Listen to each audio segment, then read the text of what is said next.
여기서도 주의 이름을 부르는 모든 사람을 결박할 권한을 대제사장들에게서 받았나이다 하거늘 주께서 이르시되 가라, 이 사람은 내 이름을 이방인과 임금들과 이스라엘 자손들에게 전하기 위하여 택한 나의 그릇이라.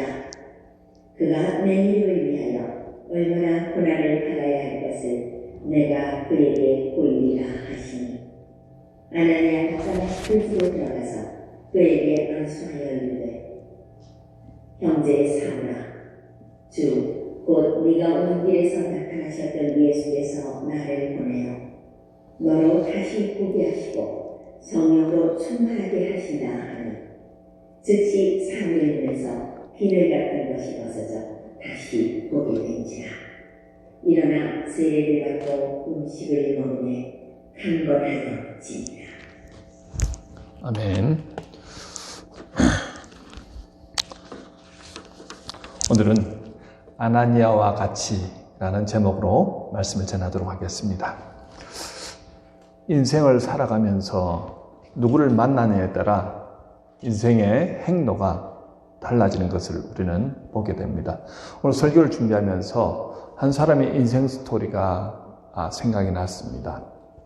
어린 시절 어머니는 돌아가시고 아버지는 그 이후 집을 나가서 친척 집에서 천덕꾸러기처럼 그렇게 살다가 6살 때 집을 나와서 서울역에 가서 거지로 살던 한 꼬마 아이가 6.25 사변 때 그 용산에 있는 그 미군 부대 하우스보이로 발탁이 되어서 그렇게 그곳에서 군의관 한 사람을 만나게 되는데, 치과 의사로 일했던 레이폴을 만나게 됩니다.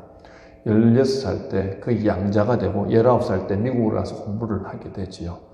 그리고 고등학교에서도 초등학교, 중학교, 고등학교 어디에서도 나이가 너무 많아서 받아줄 수 없다라고 하자 그 한 선생님이 프라이빗 레슨으로 그 영어와 그리고 히스토리를 가르쳐주고, 그 외에는 그의 아버지 레이폴이 업무를 마치고 집에 오면 그때부터 이 아이를 위해서 4시간씩 그렇게 열심히 과학, 수학, 이렇게 생물, 지리 열심히 가르쳐 주었다는 겁니다. 그렇게 해서 몇 개월 만에 밤이 새도록 코피가 뻥뻥 터지도록 열심히 공부해서 그 아버지의 사랑, 그 어머니의 사랑 때문에 공부를 열심히 했다는 거예요. 그리고 고등학교 검정고시 과정을 패스하고 대학을 무사히 진학하게 됩니다. 그리고 열심히 공부해서 대학도 무사히 마치고 대학원 과정 마치고 박사 과정까지 순조롭게 그렇게 다 마친 거예요. 그리고 대학 교수가 되고, 대학 교수를 하다가 자기 사업체를 하면서 큰 사업을 일으켜서 돈도 많이 벌었습니다. 그리고 나중에는 국회의원으로 일해야 되겠다. 그래서 미국 하원으로 들어가서 하원 의원이 되었고요. 나중에 또 상원까지 도전해서 미국의 최초로 상원 의원까지 됩니다.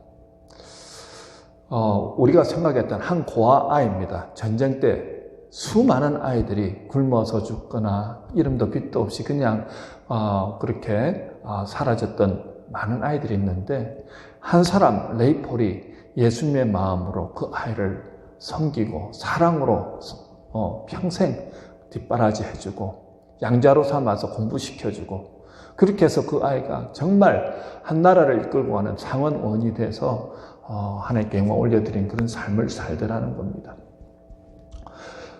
부모의 그 신앙, 크리스찬으로서의 그 양부모의 신앙으로 인해서 그 인생은 힘들고 어려울 때마다 하나님을 바라보고 하나님께 기도하면서 그 숱한 어려움들을 다 극복하고, 그 시대 때 1950년, 60년대 때 얼마나 인종차별이 심하였습니까? 그 어려운 가운데서 그가 넉넉히 이겨나가더라는 거죠. 이처럼 인생에 있어서 누구를 만나느냐 하는 건 너무나도 중요합니다. 인생이 완전히 달라질 수 있죠.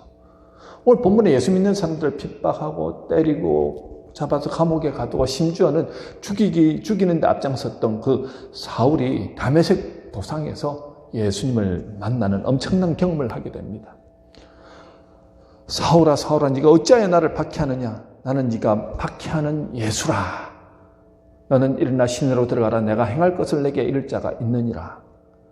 사울은 해보다 더 강렬한 빛으로 인해서 보지 못하고 말하지 못하고 사흘 동안 먹지도 마시지도 못하고 그 집가의 거리에 있는 유다의 집에서 기도하고 있었습니다. 그 내용이 사도행전 9장 1절부터 9절의 내용이지요. 이렇게 꼼짝도 못하고 있을 그때 주님은 한 사람을 예비시키시고 그를 통해 사울에서 바울로 변화되는데 큰 역할을 하게 되는 바로 그 한 사람 아나니아를 예배시키십니다. 도대체 아나니아가 어떤 사람이었기에 기독교 역사상 가장 위대한 일을 감당했던 사도 바울의 회심 때 그의 변화에 주도적인 역할을 하게 하셨을까요? 먼저 아나니아에 대해서 우리가 좀 살펴볼 필요가 있겠습니다. 첫 번째, 그 아나니아는요, 성령의 음성에 민감하게 반응하는 제자였습니다. 10절에 보면요, 그때 다메섹에 아나니아라 하는 제자가 있더니 주께서 환상 중에 불러 이르시되 아나니아야 하시거늘 대답하되 주여 내가 여기 있나이다 하니. 자, 사도행전에 아나니아라는 사람 세 사람이 나오는데요. 첫 번째 아나니아는 여러분들이 잘 아시는 아나니아와 삽비라 할 때 그 아나니아지요. 초대교회 때 자기의 집을 소유를 팔아가지고 성전에 바치겠다고 했다가 얼마를 숨겨두었다가 성령에 의해서 죽임을 당하는 첫 번째 사람 그 아나니아가 있고요. 또 두 번째는 이제 사도행전 23장 24장에 보면은 바울을 고소하였던 그 대제사장이 있는데 그 사람 이름이 바로 아나니아입니다. 오늘 본문에 나오는 이 세 번째 사람, 이 아나니아는요, 본문 10절에서 말했듯이 유대교에서 기독교로 개종한 신실한 예수님의 제자였습니다. 오순절 다락방에 모여서 함께 기도하다가 성령의 충만한 역사를 받고 유월절 절기를 지키기 위해서 수많은 사람들이 모여있던 그 예루살렘, 거기에서 사도 베드로가 설교를 하자 3,000명, 5,000명 막 예수를 믿고 변화되지 않습니까? 아마 그 가운데 변화되었던 사람이 지금 다메섹에 와서 그렇게 신실하게 예수님의 제자로 살아가고 있었던 것 같습니다. 여기에서 제자라고 하죠. 제자는 헬라어로 마데테스라고 하는데요. 스승으로부터 직접 가르침을 받은 자를 말합니다. 보통 우리가 예수님의 제자하면 12명의 제자를 말하죠. 예수님을 지근거리에서 생활도 같이 하면서 예수님의 직접적인 가르침을 받았던 12명을 제자라고 합니다. 자, 그런데 성경은 그 의미를 확대해서 예수님을 따르는 무리들, 예수님의 가르침대로 따라 사는 크리스찬들을 제자라고 말하기도 하죠. 그는 그리스도의 가르침을 철저하게 따르는 제자로서의 삶을 살아갔다는 겁니다. 그리고 사도행전 22장 12절에 이 아나니아에 대해서 바울이 이제 그 법정에서 자신의 간증을 할 때 이 아나니아에 대해서 잠시 언급한 내용이 나오거든요. 12절에 이렇게 나옵니다. 22장 12절에 율법에 따라 경건한 사람으로 거기 사는 모든 유대인들에게 칭찬을 받는 아나니아라 하는 이가 라고 기록되어 있습니다. 아나니아는요, 율법을 잘 지켜 행하는 경건한 사람이었다는 거예요. 그리고 주변 사람들에게 칭찬받는 사람이었다는 겁니다. 자, 그런데 아나니아는 주님께서 환상 가운데 나타나셔서 아나니아라, 아나니아야 라고 부르죠. 그런데 그가 뭐라고 대답합니까? 오늘 본문 10절에서 주여 내가 여기 있나이다. 자, 주님이 환상 가운데 나타나시는 것도 굉장히 놀라운 일 아닙니까? 여러분들 갑자기 기도하는데 여러분들의 이름을 부르면서 누구야 하고 나타나시면 얼마나 놀라겠어요. 그런데 아나니아야 라고 얘기했을 때 아무렇지도 않게 주여 내가 여기에 있나이다. 너무 관계가 자연스러운 거예요. 자, 오늘 이 상황을 통해서 볼 수 있는 것은 이 아나니아와 주님의 관계가 어떻게 해요? 평소 때처럼 늘 교제하는 관계였다는 거예요. 늘 기도의 사람이었다는 것을 우리는 알 수 있습니다. 전혀 주님이 아나니아라고 부르셔도 거리낄 것이 없습니다. 불편함이 없습니다. 놀라지 않습니다. 어떻게 해서 그는 이렇게 주님의 음성을 들을 수 있습니까? 그의 삶이 여러분들 참 중요한 내용이거든요. 우리는 기도하는데 하나님의 음성을 듣고 싶습니다. 하나님의 인도를 받고 싶습니다. 어떻게 하면 우리가 하나님의 뜻을 분별할 수 있을까요? 라고 우리가 물어볼 때가 많지 않습니까? 어떤 때입니까? 먼저 우리의 마음이요, 청결해야 됩니다. 하나님께서 우리 안에서 역사하실 수 있도록, 하나님께서 인도하실 수 있도록 죄를 멀리하고 그리고 거룩과 경건의 삶을 지향하고 말씀을 따라 지키는 삶을 살아갈 때요, 하나님의 성령께서 우리 안에서 세미한 음성으로 말씀하실 때 들을 수 있다는 거예요. 많은 사람들이 왜 말씀하시는 하나님의 음성을 듣지 못합니까? 말씀하심에도 불구하고 놓칠 때가 많다는 거예요. 너무 세상살이에 바빠서, 아니면 내가 지금 죄로 인해서 내 생각과 마음이 하나님을 떠나 있을 때, 아니면 내가 지금 너무 몸이 피곤할 때 안 들린다는 겁니다. 오직 주님의 말씀 따라서 율법을 지키고 경건한 삶을 추구하였던 그 하나님의 삶 가운데 성령이 임하실 때 들리더라는 거죠. 그러면서 주님의 제자로 살아갑니다. 여러분, 참 이것만큼 재밌는 게 없습니다. 신앙생활을 하면서도요, 재밌는 신앙생활을 하셔야 되잖아요. 그 재미가 어떤 재미입니까? 주님이 함께 하신다는 분명한 믿음과 확신을 가지고 살아가는 그 재미가 진정한 신앙생활의 재미 아닐까요? 기도를 하는데도 내가 지금 기도를 하고 있는 건지, 말씀을 듣는데도 내가 지금 이게 하나님의 말씀으로 받고 있는 건지 아무런 느낌도 없다. 이것만큼 참 답답하고 힘든 일이 없겠지요. 자, 우리가 예수를 믿게 되면요, 분명한 거 한 가지는 성령이 우리 안에서 임하신다는 겁니다. 여러분 기억하십시오. 성령이 우리 안에서 임하신다는 거예요. 거룩하신 분이기 때문에 우리가 거룩과 경건함으로 우리 안을 깨끗하게 청결하게 유지를 하면서 주님의 음성에 집중하면요, 하나님의 말씀이 어떤 방식으로든 우리 안에서 말씀하신 것을 들을 수 있다는 거예요. 환경을 통해서건, 성경 말씀을 통해서건, 목사님의 설교를 통해서건, 주변 사람을 통해서건 들을 수 있다는 겁니다. 많은 분들이 못 듣는다는 거예요. 왜 못 듣습니까? 그런 삶을 살지 않기 때문 아닐까요? 자, 하나니아가 사울이 바울이 되는 회심 때 특별하게 이렇게 쓰임받을 수 있었던 이유가 여기 나오지 않습니까? 첫 번째가 그거예요. 죄를 멀리하고 율법을 지키며 거룩과 경건으로 항상 주님과 교제하는 삶을 살았다는 거예요. 하나님이 쓰시기 좋은 사람의 형태, 모습이었다는 겁니다. 저 여러분도 하나님 앞에 쓰임받기를 원합니다 라고 한다면요, 여러분 삶을 청결하게 거룩과 경건으로 유지하시기 바랍니다. 그러면요, 오늘 하나님의 말씀이 우리 안에서 들려지기 시작한다는 거예요. 사무엘상 3장에 보면 여호와께서 어린 사무엘을 부르시잖아요. 그 내용이 나오는데, 그를 불렀을 때 사무엘이 엉긋결에 사무엘아 부르니까 깜짝 놀라가지고 엘리 대제사장이 부른 줄 알고 막 쫓아가서, 예, 여기 있습니다, 제사장님 말씀하십시오 하니까 내가 안 불렀는데, 그래서 다시 한번 사무엘아 해서 또 다시 가니까 안 불렀다는 거예요. 그러면서 이제 엘리 제사장이, 이 음성은 여호와 하나님이 너에게 지금 부르시는 장면이니까 그때 그러니까 말씀하시옵소서 주여 종이 듣겠나이다 라고 얘기를 하라고 합니다. 자, 그때부터요 주의 음성이 사무엘에게 들려지기 시작합니다. 그런데 대제사장인 엘리는 그 주님의 음성을 듣지 못하죠. 왜 그렇습니까? 그때는 이스라엘의 죄로 인해서요, 여호와의 말씀이 희귀하여서 이상이 흔히 보이지 않았던 시대입니다.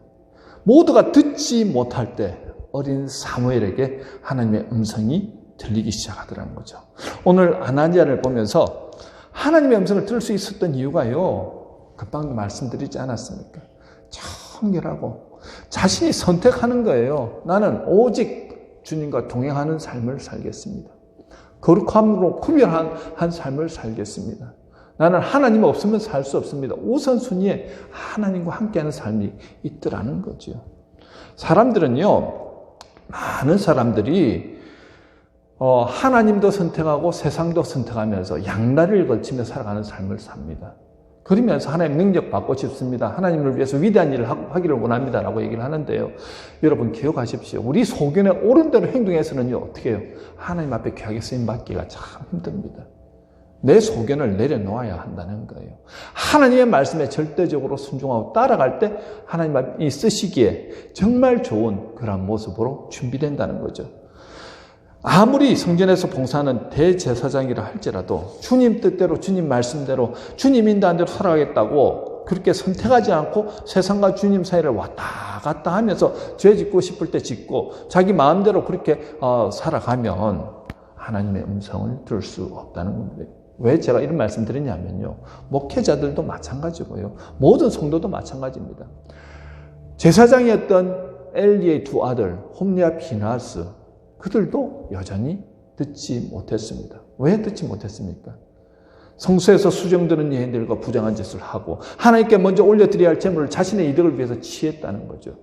그들은 하나님의 임재를 보지 못했습니다. 하나님을 경외하지 않았습니다. 하나님을 두려워하지 않았습니다.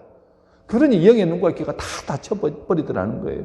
죽을 길임에도 불구하고 그들은 제사장이네 하면서 그렇게 전쟁터로 언약궤를 메고 나아갔습니다. 하나님이 가만히 내버려 두시지 않다라는 거죠.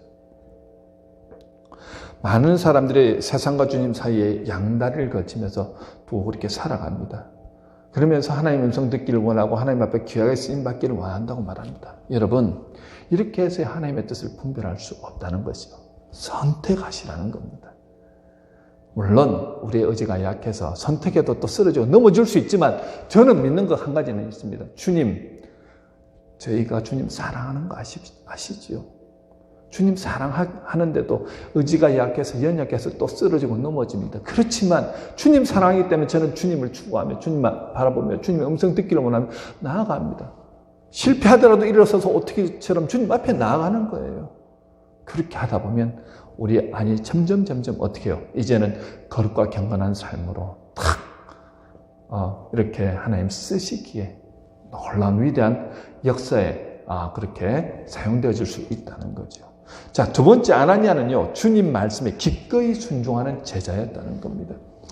본문 11절 12절에 주께서 이르시되 일어나 집가라 하는 거리로 가서 유다의 집에서 타소 사람 사울이라 하는 사람을 찾으라. 그가 기도하는 중이니라. 그가 아나니아라 하는 사람이 들어와서 자기에게 안수하여 다시 보게 하는 것을 보았느니라 하시거늘. 주님은 아나니아에게 사울이 기도하는 중에 아나니아라는 사람이 들어와서 자신에게 안수하여 다시 보게 하는 것을 환상으로 보았다고 전해주십니다. 이 말은 무슨 말입니까? 지금 앞을 보지 못하는 사울을 찾아가서 그에게 안수하여서 시력을 회복시켜주라 하는 말씀이지요. 자, 본문 13절에 아나니아가 뭐라고 대답합니까? 주여, 이 사람에 대하여 내가 여러 사람에게 듣사온즉 그가 예루살렘에서 주의 성도에게 적지 않은 해를 끼쳤다 하더니 여기서도 주의 이름을 부르는 모든 사람을 결박할 권한을 대제사장들에게 받았나이다 하거늘. 자, 이미 아나니아도 사울에 대한 소문을 다 듣고 있었습니다. 스데반 집사가 순교할 때 가장 앞장섰던 사울, 예수 믿는 사람들 찾아내고 때리고 감옥에 집어넣었던, 죽이는 데 앞장섰던 바로 그 사람에게 가서 안수하여서 지금 눈 못 보고 있으니까 눈 보게 해주라는 거예요. 게다가 그는 지금 대제사장에게 고난을 이임받고 다메섹에 예수 믿는 형제들을 잡으러 온 사람입니다. 자신이 사울에게 갔다가 이게 함정에 빠져가지고 혹시라도 잡히기라도 한다면 다메섹에 있는 크리스찬 공동체는 한순간에 와야 된다는 거죠. 엄청난 피해를 입을 수밖에 없습니다. 자, 그런 상황 가운데서 아나니아는 주님, 이 사울이라는 사람이 얼마나 악독한 사람인지 주님 잘 아시면서 저에게 그를 찾아가라고 말씀하십니까? 지금 그렇게 대답하고 있는 거죠. 아나니아는 사울을 원수처럼 생각하고 있습니다. 그 당시에 예수 믿는 모든 사람들에게 사울은 그런 대상이었죠. 마치 요나가 이스라엘의 원수인 아수르 그 사람들의 수도인 닌네로 가서 회개의 메시지를 전하라는 하나님의 명령이 떨어졌을 때 어떻게 해서든 가지 않으려고 다시스로 가는 배를 탔던 것과 마찬가지 심정이었다는 거예요. 그러자 주님이 친절하게 왜 그가 사울에게 가서 안수하여 죽어야 하는지 말씀해 주십니다. 15절에 주께서 이르시되 가라, 이 사람은 내 이름을 이방인과 임금들과 이스라엘 자손들에게 전하기 위하여 택한 나의 그릇이라. 그가 내 이름을 위하여 얼마나 고난을 받아야 할 것을 내가 그에게 보이리라. 자, 여기서 그릇은 헬라어로 스큐오스인데 도구, 장비, 그릇의 의미입니다.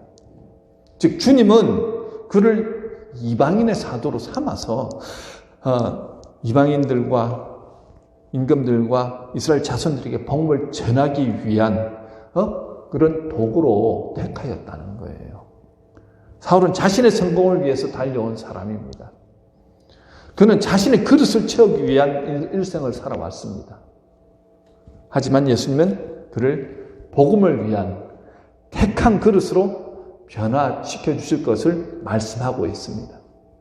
그가 복음을 위하여 얼마나 핍박받고 고난받게 될 것인지 말씀해 주시지요. 자, 바울이 당한 고난을 제가 지난번에도 말씀드렸지만요. 다시 한번 말씀드리면 보통 사람 같으면 감당할 수 없는 엄청난 고난을 그가 당했습니다. 복음 전하다가 40의 감한매를 5번이나 맞았고요. 3번 태장으로 1번은 돌로 맞고 3번 파선하고 일주일을 바다에서 지냈으며 여행하면서 강의 위험, 강도의 위험, 동족의 위험, 이방인의 위험, 시내의 위험, 광야의 위험, 거짓 형제의 위험을 당하고 여러 번 자지 못하고 줄이며 목마르고 굶고 춥고 헐벗었다라고 고린도후서 11장 23절에서 27절에 말씀하고 있습니다. 보통 사람들은 여러분 감당 못합니다.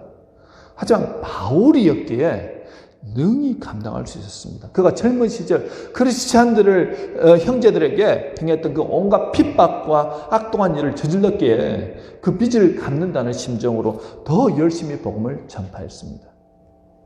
나 같은 사람도 주님 불러주셨는데 이런 고난 못 이기겠는가?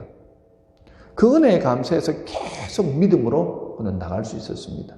처음엔 아나니아도 왜 사울 같은 사람에게 가서 안수해 주라고 하는지 도무지 이해를 할 수 없었습니다. 그런데요, 그 주님의 계획을 탁 듣고 나서는 그 다음에는 어땠습니까?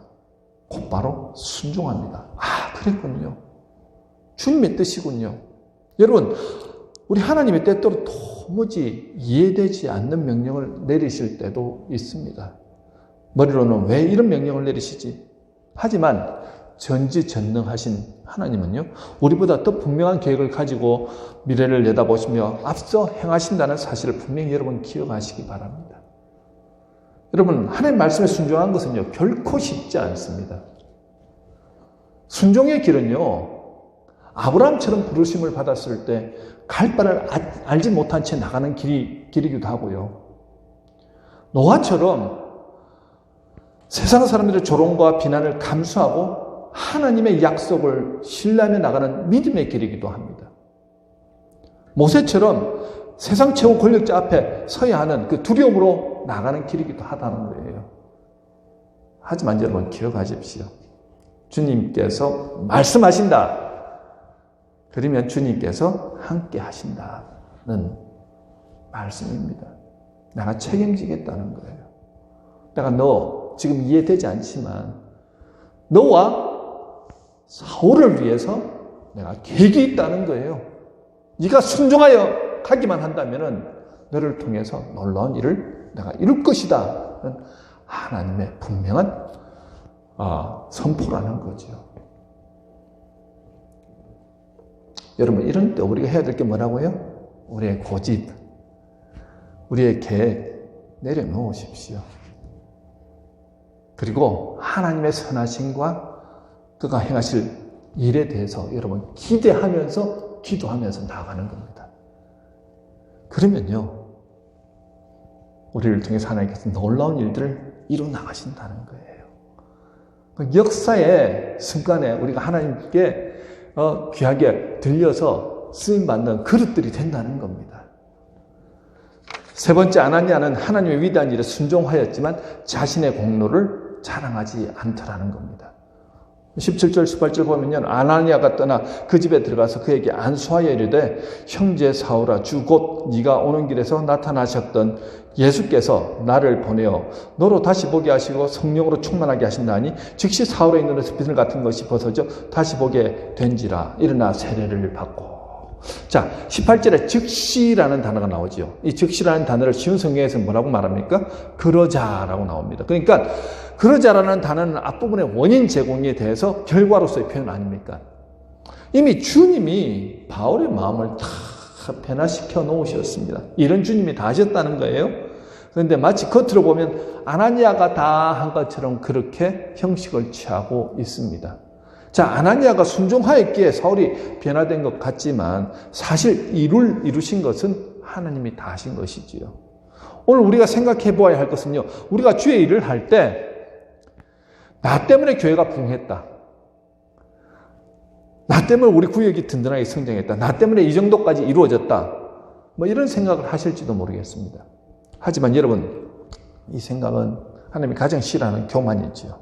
대부분 나 때문에 잘되고 나 때문에 든든하게 세워지고 나 때문에 역사가 나기를 원합니다. 그래서 하나님과 사람들에게 칭찬 듣기를 원하지요.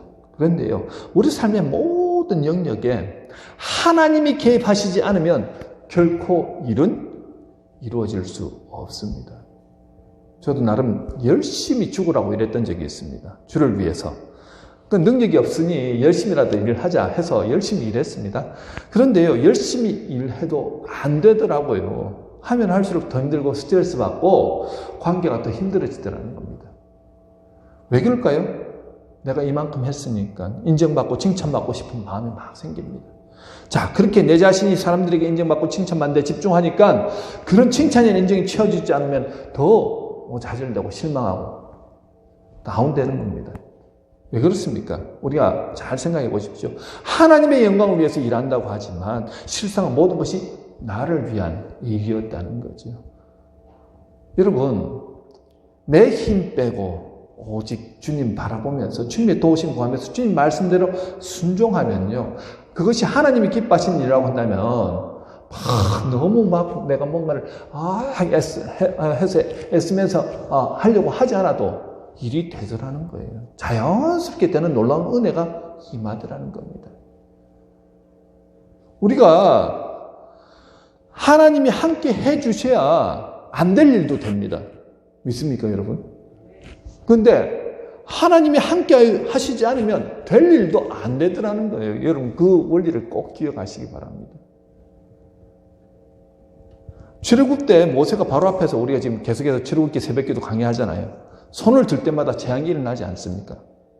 자, 나일강물이 피물로 바뀌고 개구리떼가 강에서 막 올라오고 티끌이 이가 되고 파리가 가득하게 되고 가축이 죽고 악성종기가 생기고 우박이 내리고 메뚜기가 땅을 덮고 흑암이 덮이고 처음 난 것들이 막 죽지 않습니까?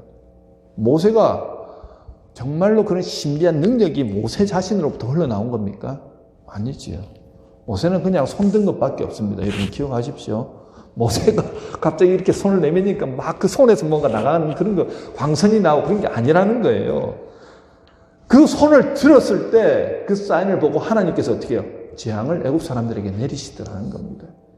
마치 모세가 하나님을 부린 것처럼 생각하는데 그 반대라는 거예요. 모세는 하나님 말씀을 전달하는 메신저에 불과합니다. 모세는 그저 하나님 말씀대로 순종할 뿐이었습니다. 말씀을 전달하는 대로 하나님이 시키는 대로 자기 힘 빼고, 자기 힘이 빠지니까 하나님께서 일하시는 게 참 편하시잖아요. 힘 빼고 순종하니까 역사가 일어나더라는 거예요. 바로나 애굽 사람들은 생각하겠죠. 야, 저 모세 뭔가 특별한 능력이 있다. 함부로 해서는 안 될 사람이다. 하지만 솔직히 말하면요, 그는 특별한 능력이 없는 사람이었습니다. 하나님이 그의 힘이 다 빠질 때까지 미디안 광야에서 40년 동안 그렇게 훈련을 시키셨다는 거예요. 이처럼 자기 힘을 빼면 하나님이 우리도 모세처럼 그렇게 사용하실 수 있다는 겁니다. 하나님 앞에 귀하게 쓰임 받고 싶다면서요. 힘 빼십시오. 하나님이 일하시도록 내 자신을 내어드리는 겁니다. 마찬가지로 주님은 사울을 들어서 바울로 이방인으로 사도로 쓰실 때 아나니아를 들어서 어떻게 해요? 위대한 일에 동참시키시더라는 거예요. 그가 어떤 신비한 능력이 있어서 사울을 찾아가 기도해 준 것이 아닙니다. 물론 그는 경건한 유대인이었고 기도의 사람이어서 무엇보다 하나님의 음성을 들을 줄 알았고 하나님의 말씀에 순종하는 사람이었습니다.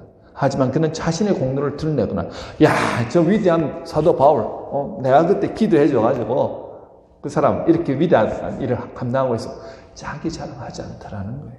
자기를 드러내지 않습니다. 사도행전에요, 딱 2번 이 아나니아에 대한 기록이 딱 2번 나옵니다. 참 이 위대한 일을 감당하면서 막 자신을 드러낼 만한데 이 사람에 대한 기록은 별로 나오지 않습니다.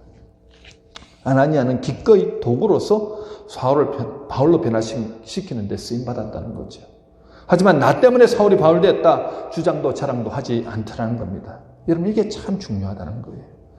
그저 주님이 저같이 인약하고 부정한 사람 들어서 주님의 위대한 일을 사용하여 주신 것만 해도 너무 감사합니다. 사실 그렇게 겸손하게 순종하였던 아나니아를 통해서 이방인을 위한 사도가 태어날 수 있었다는 거죠. 여러분, 왜 주님은 아나니아를 통해서 사울이 변화된 것을 직접 보게 하셨습니까? 그가 주의 이름을 위하여 이방인과 임금들과 이스라엘 자손들에게 전하기 위하여 택한 주님의 그릇이라는 사실을 직접 가서 기도하고 안수하고 세례를 주고 그의 눈이 뜨여지고 그걸 목도함을 통해서 그가 그리스도 안에 한 피를 나눈 이제 형제가 되었다는 것을 직접 목격하죠. 그리고 다메섹과 예루살렘에 있는 크리스찬 형제들에게 어떻게 해요? 다 증명해 줍니다. 그가 다 얘기를 해줍니다.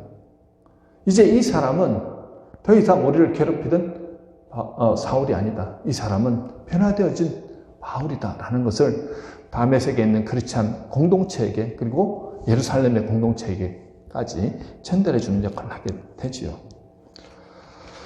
이처럼 주님은 무슨 일을 하시든지 하나님의 뜻을 이루기 위해 주님의 사랑과 함께 그 일을 이루어 가신다는 겁니다. 그런데 그 놀라운 역사 가운데 아나니아를 사용하셨다는 거죠. 아나니아도 은혜를 받았고 사도 바울도 은혜를 받았습니다. 자, 오늘 아나니아의 생김을 통해서 우리에게 주시는 교훈은 무엇입니까? 우리가 꼭 붙들고 적용해야 될 게 무엇일까요?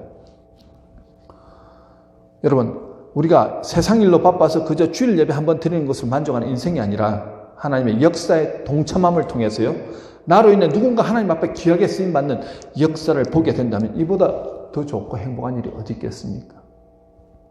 여러분 때문에 누군가 예수를 믿고 싶어졌다. 이것보다 기쁜 일이 있을까요? 사실 사랑과 섬김은요, 그 사람을 위한 것이 아니고 우리 자신들을 위한 것입니다. 주는 것보다 받는 것이 복되다라고 사도 바울은 사도행전 20장 35절에서 말씀하고 있습니다. 그러면서 주면서 기쁨을 느낍니다.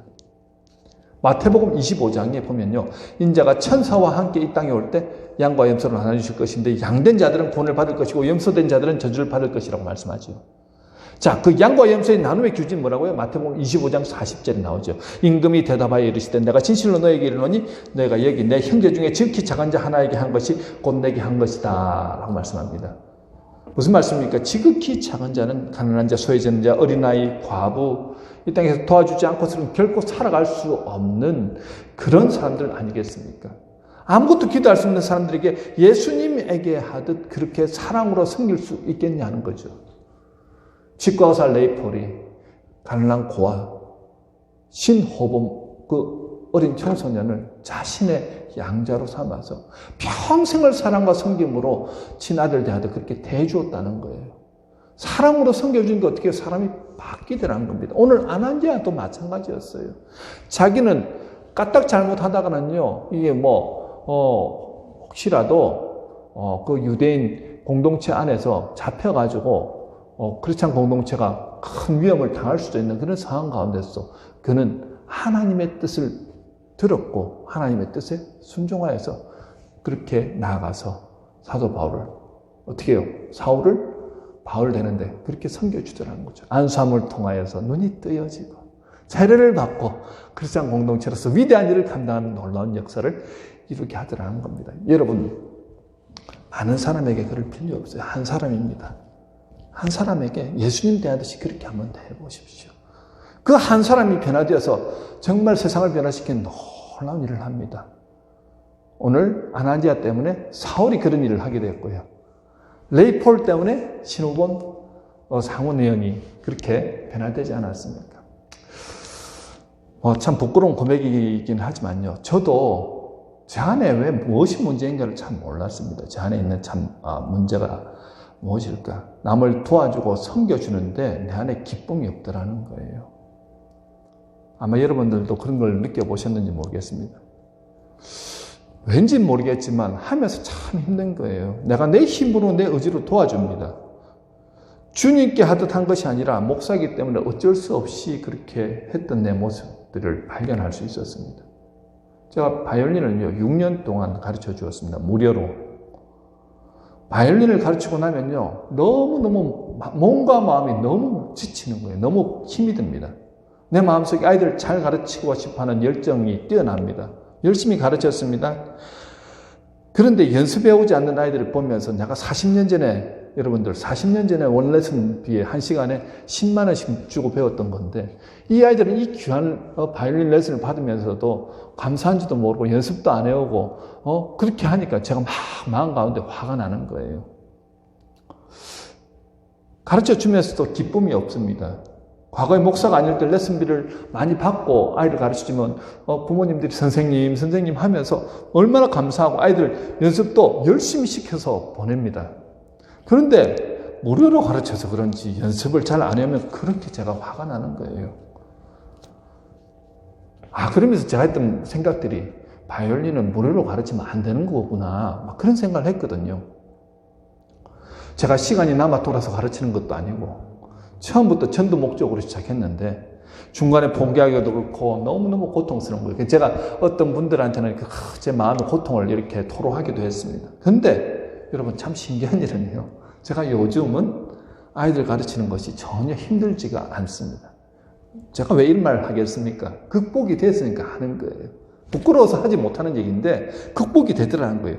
오히려 그 아이들이 요새는 너무 사랑스러운 겁니다. 자, 무엇이 달라졌습니까? 제 마음이 한 아이에게 한 명 한 명에게 집중하기 시작했다는 거예요. 그 아이를 소중하게 여기고 진심으로 사랑하며 기도하며 가르칩니다. 그런데요, 아이들이 연습을 참 희한하죠. 열심히 해오는 거예요. 예전에는 저에게 집중했습니다. 이 힘든 목회 일정 중에서 시간을 쪼개서 일주일에 한 8시간에서 10시간을 바이올린 가르치는데 제가 사용을 하거든요. 많이 하는 거잖아요. 그러니까 내가 이렇게 열심히 하는데 이런 마음이 있었습니다.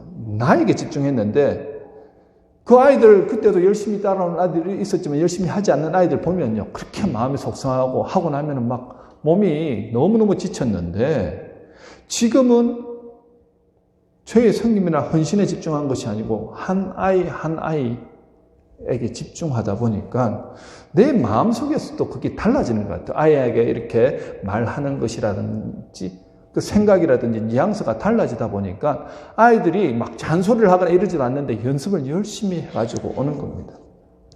그러니까 아이들이 발전하는 게 보이잖아요.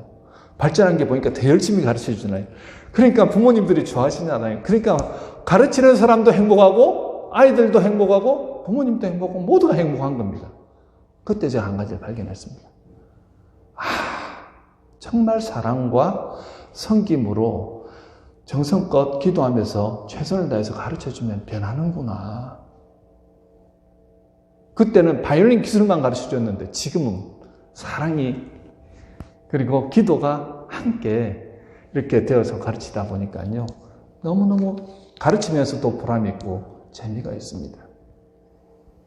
여러분 무언가 여러분들이 일을 하면서 스트레스 받고 힘든 일이 있잖아요. 그때 내가 주님께 한다는 마음으로 정성껏 그렇게 해보십시오. 교회의 일이든 아니면 어떤 사람이건. 여러분, 여러분의 섬김과 헌신을 통해서 한 사람의 인생이 바뀔 수 있다는 거예요. 저는 제가 열심히 가르침을 통해서 우리 바이올린 아이들 중에 세상을 변화시킬 위대한 하나님의 사람이 탄생할 거라 저는 그렇게 믿음으로 그렇게 아이들을 가르칩니다. 여러분들은 어떻게 여러분들 만난 사람들에게 그런 모습으로 서 나가시겠습니까? 아나니아의 생김과 헌신을 통해서 사울이 바울로 변화되었습니다. 사울의 눈에서 비늘 같은 것이 벗겨져 다시 보게 되고 일어나 세례를 받고 음식을 먹고 강건해졌습니다. 그리고 나가서 복음을 힘차게 전하기 시작하더라는 거죠. 성령 하나님은 우리를 가로막고 있는 담장을 무너뜨려서 소통하게 만드십니다. 두려워하던 아나니아 속에 오셔서 용기를 불어넣어 주시고 마음의 한계를 돌파해서 하나님의 마음으로 섬길 수 있도록 인도해 주시더라는 거죠. 말씀을 맺습니다. 여러분, 오늘도 내가 찾아가야 할 사울은 누구입니까? 그리고 나를 통해 누군가 위대한 일을 감당하게 될 사람이 나오게 될 것인데 바로 그가 누구인지 알지 못하지만 한 영혼을 위해서 예수님 섬기듯이 그렇게 한번 섬겨보시자는 거예요. 여러분 좋은 교회 찾고 계시지요? 바로 여러분 한 분 한 분이 좋은 교회입니다. 한 사람 한 사람에게 정성을 다해서 예수님께 대하듯이 그렇게 대해 주십시오. 그 사람이 세상을 변화시키는 놀라운 역사를 이룰 것입니다. 그 믿음으로 우리 한 주간도 그렇게 섬기겠다, 헌신하겠다 결단하신 저와 여러분 되시길 주님의 이름으로 축원합니다. 다 같이 기도하겠습니다. 한 목소리로 기도하시겠습니다. 여러분들 오늘 이때까지 살아오시면서 여러분들은 어떤 모습